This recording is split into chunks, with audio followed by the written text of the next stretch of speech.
two people that I've worked many times. Back to you, go ahead. Yeah, okay. So, and then, you know that mic gain that I had you turning up? Just turn it back down to its original position, but keep the compression off. Okay, hold on. So I think the original position would be somewhere around here.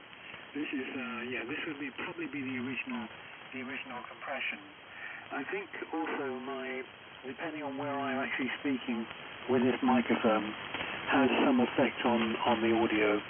I've noticed it's a very, very small mic, and it's quite critical.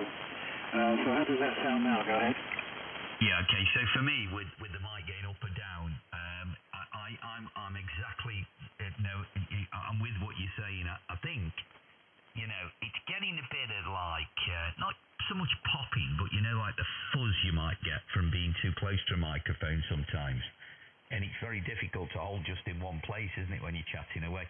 There's nothing wrong with the transmission. It's fine. If you just wanted to make it really, really clean, then, it might be a change of microphone, to be honest with you. But any case, I think maybe as well that bass that you put on, you can take back off again now. So what you want to do is have your original setup without your compression on. And I think that's probably going to be the best option. What do you reckon, Andy? Definitely, yeah. That was lovely, clean signal coming through. Just to let you know, Alan, I'm listening to you at 3K bandwidth. So I did knock it out to 4, and there was no change. So I usually listen to people between 2.9 and 3.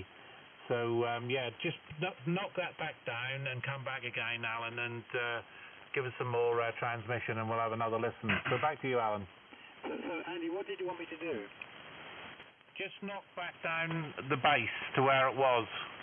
Oh, okay, very good. Just 1 second. I've got to just get the right setting.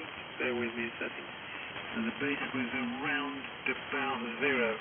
So it's even out. It's probably around about this level. This is now at my reading on the station to 0. So it's presumably in between. Minus everything and plus everything. How does that sound now? Go ahead. Yeah. It's not quite right. I think, I'm not sure, Steve. What do you think? It's not quite there, is it? The harshness has gone, but it sounds a bit hollow. Do you agree?